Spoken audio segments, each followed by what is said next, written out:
بسم اللہ الرحمن الرحیم، السلام علیکم ورحمۃ اللہ۔ شہر اقتدار کے اندر اس وقت ہلچل مچی ہوئی ہے، اور ہلچل اس طرح سے کہ اسٹیبلشمنٹ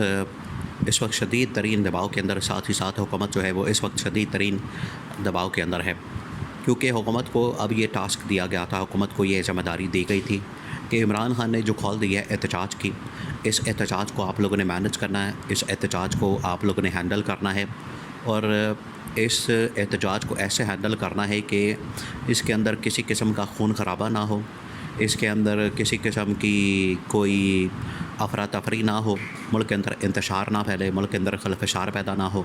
اور عالمی سطح کے اوپر اس کی کوئی ہیڈ لائن نہ بنے، جس کی وجہ سے پاکستان کے اندر بھی مکمل طور پر اس کو سینسر کر دیا گیا، مکمل طور پر اس کا بائیکاٹ کیا گیا، میڈیا سے اس کا بائیکاٹ کیا گیا، اور جو بھی وہاں پر میڈیا کا آدمی اس احتجاج کو کور کرنے کے لیے جاتا تھا، یہ عمران خان کی احتجاج کی کال جو ہے اس کو کور کرنے کے لیے پوری دنیا جائے گی، نہ صرف پاکستان سے میڈیا کے لوگ اس کو کور کرنے کے لیے جاتے، بلکہ عالمی جو میڈیا کے لوگ ہیں وہ بھی پاکستان کے اندر موجود تھے، اور وہ بھی جا کے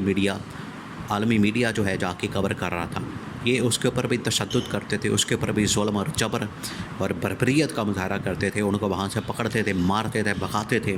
ان کے کیمرے چھین لیتے تھے، ان کے موبائل فون چھین لیتے تھے، ان کے فوٹیج چھین لیتے تھے، ان کے پر تشدد کرتے تھے، یہ اس قسم کا رویہ۔ تو اسٹیبلشمنٹ اس وجہ سے بڑی ناراض ہوئی کہ آپ نے ایک احتجاج کے اندر اتنی زیادہ ہوا بھر دی ہے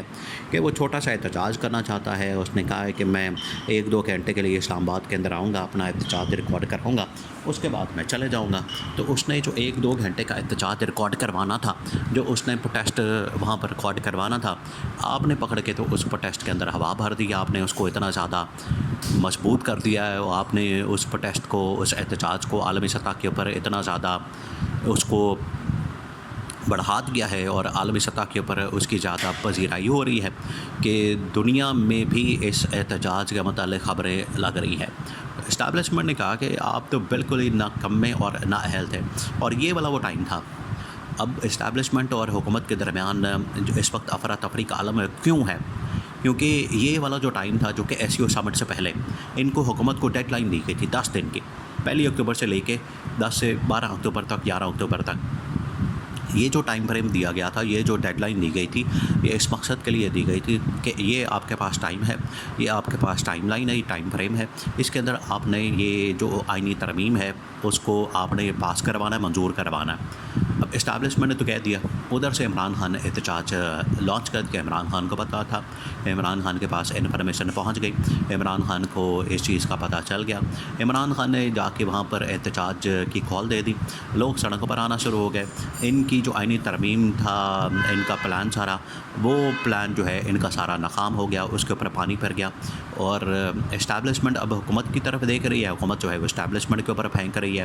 کہ ہم تو کرنا چاہ رہے تھے، اوپر سے احتجاج آ گیا ہے، اب عمران خان نکل آیا ہے، اب ہم کیا کریں؟ جس کی وجہ سے وہاں پر بڑی بھاگ دوڑ ہوئی، دوڑیں لگ گئیں، حکومت کی بھی اسٹیبلشمنٹ کی بھی، دونوں کی دوڑیں لگ گئیں کہ کسی طرح سے اب علی امین گندہ پور کو اپروچ کریں، اس کو پکڑیں، اس کے ساتھ کوئی ڈیل بنائیں، مکمکہ کریں، اور عمران خان کے ساتھ رابطہ کریں۔ اب یہاں سے اصل کہانی شروع ہوتی ہے، یہ ہے اصل میں اس کا بیک گراؤنڈ۔ جب یہ پورا واردات پلان کر کے بیٹھے تھے، ان کی جانب سے واردات ڈالی جانی تھی، یہ واردات ڈالنے والے تھے، اور انہوں نے پورا پلان کر لیا تھا کہ ہم نے واردات ڈالنی ہے، تو عمران خان تو پورا پلان کر کے بیٹھا ہوا تھا کہ یہ جیسی واردات ڈالنے کی کوشش کریں گے، میں ادھر سے احتجاج کو لانچ کر دوں گا۔ عمران خان نے احتجاج کو لانچ کر دیا، عمران خان نے عین موقع پر احتجاج جب اس کی کھول دی، پبلک سڑکوں پر آ گئی، ان کا جو پلان تھا آئینی ترمیم لانے کا، اس کو پاس کروانے کا، ان کا سارا فوکس جو ہے وہ ادھر احتجاج کی طرف ہو گیا۔ حکومت سارے جتنے وزیر تھے، مشیر تھے، وہ سب بھاگ گئے، دوڑ گئے، وہ نکل گئے، ان کو پتہ تھا کہ اب ہمارا تو کوئی کام نہیں رہا، ہم نے یہاں پر بیٹھ کر کیا کرنا ہے، کیونکہ محسن نقوی کو میدان کے اندر اتار دیا گیا۔ محسن نقوی اب اسٹیبلشمنٹ کا آدمی ہے، وہ کبھی ادھر جا ادھر جا، جب انٹیریئر منسٹر کا دھیان، حکومت کا دھیان ادھر ادھر ہو جائے گا، ہٹ جائے گا، بٹ جائے گا، تو پھر دہشت گردی کے واقعات شروع ہو گئے۔ یعنی اتنی زیادہ افراتفری ہلچل یہ پچھلے تقریباً کوئی ہفتے 10 دن کے اندر نظر آئی ہے، اور عمران خان کو یہ چھیڑ کے انہوں نے خود اپنے گلے میں پنگا ڈالا ہے، اپنے گلے کے اندر یہ مسئلہ ڈالا ہے، ورنہ عمران خان تو چپ کر کے بیٹھا ہوا تھا. عمران خان تو احتجاجوں کی طرف صرف فوکس تھا, اس کا دھیان تھا. انہوں نے ہوا دی, انہوں نے عمران خان کو چھیڑا, عمران خان کے ساتھ پنگا لیا اور پنگا جو ہے ان کے گلے پڑ گیا. اب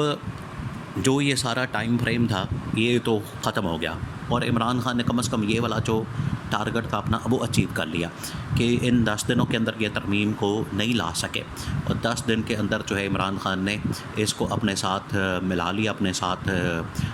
انگیج کر لیا, اپنے ساتھ ان کو کسی طرح سے بیزی کر لیا. یہ ادھر بیزی ہو گئے, انگیج ہو گئے, ادھر جو ہے یہ ترمیم لا نہیں سکے, اور عمران خان نے کم از کم اپنا ٹارگٹ جو ہے وہ اچیو کر لیا. اب حکومت اب سارا ملبہ جو ہے وہ اسٹیبلشمنٹ کے اوپر ڈالنے کی کوشش کر رہی ہے کہ اسٹیبلشمنٹ اس کے اندر ذمہ دار ہے, اسٹیبلشمنٹ اس کے اندر قصوروار ہے, یہ اسٹیبلشمنٹ کا سارا قصور ہے کہ اسٹیبلشمنٹ نے یہ سارا کام خراب کیا, اسٹیبلشمنٹ اس کو مینیج نہیں کر سکی. اسٹیبلشمنٹ کہہ رہی ہے, اب اسٹیبلشمنٹ کے نمائندے اس وقت آپ کو جو نظر آتے ہیں وہ ہے فیصل واٹا اور دوسرا محسن نقوی. دونوں نے جو قصور ہے وہ ڈالا ہے. فیصل واٹا تو کھل کر بیان کر رہا ہے حکومت کی نااہلی اور حکومت کی اس وقت ناکامی کو, اور فیصل واٹا کہہ رہا ہے کہ یہ جو ناکام حکومت ہے, یہ جو نااہل حکومت ہے, یہ جو جعلی حکومت ہے, یہ جو نکمی حکومت ہے, اس کو جب بھی کوئی ذمہ داری ٹاسک دیا جاتا ہے, جب بھی کوئی کام دیا جاتا ہے کہ آپ یہ کام کریں, یہ اس کو ٹھیک کرنے کے بجائے خراب کر دیتے ہیں. بالکل ٹھیک جا رہا ہوگا کام, یہ اس کو پکڑ کے تو خراب کر دیں گے. کہ ایسی نااہل اور نکمی حکومت ہے جس کی وجہ سے یہ مسائل پیدا ہو رہے ہیں. تو فیصل واٹا نے تو اڑا کے رکھ دیا. اب فیصل واٹا کو جہاں سے لائن ملتی ہے, جہاں سے اس کو ڈائریکشن ملتی ہے, جہاں سے اس کو لیڈ ملتی ہے, جہاں سے اس کو سارا کچھ یہ کہا جاتا ہے کہ آپ نے یہ بات کرنی ہے, یہ لائن لینی ہے, وہ اس کے مطابق وہ بات کر دیتا ہے. تو اس نے تو اسٹیبلشمنٹ کا جو موقف تھا وہ دنیا کے سامنے رکھ دیا اور بتا دیا کہ اسٹیبلشمنٹ کتنی شدید ناراض ہے, اور انہوں نے کس قدر اس حکومت کے اوپر غصے کا اظہار کیا, اور ان کی ناکامی کے اوپر وہ شدید آگ بگولا ہے. پھر اسٹیبلشمنٹ نے خود میدان میں آ کر علی امین گنڈا پور کو دوبارہ سے اس کو پکڑا, خفیہ طور پر سارے معاملات ہینڈل کیے, خفیہ طور پر چیزوں کو مینج کیا, خفیہ طور پر یہ تمام چیزیں چلائیں, اور انہوں نے پھر علی امین گنڈا پور کے تھرو عمران خان سے بھی رابطہ کیا, عمران خان کے ساتھ بھی کانٹیکٹ کیا, اور انہوں نے اس جلسے کو بھی مینج کیا, اس احتجاج کو بھی مینج کیا, اور سب کچھ مینج کرنے کے بعد انہوں نے پھر ایک ایک کر کے یہ تمام چیزیں ہینڈل کر لی. اور حکومت کم از کم اس چکر میں پڑی رہی کہ اس کے اوپر ڈال دیں, اس کے اوپر ڈال دیں, لیکن اسٹیبلشمنٹ نے آخر کار سارا معاملہ مینج کر کے ذمہ داری کے ساتھ ہر چیز کو ہینڈل کر لیا. تو یہ افراتفری کا نتیجہ یہ نکلا کہ حکومت کی نااہلی کھل کر سامنے آ گئی, نکما پن کھل کے سامنے آ گیا, اور عمران خان نے جو مقصد, جو ٹارگٹ تھا اچیو کرنا, وہ کر لیا. اور یہ عمران خان چاہتا تھا, اب اس کے اوپر مزید پریشر ڈال کے تو اس کو تنگ کیا جا رہا ہے.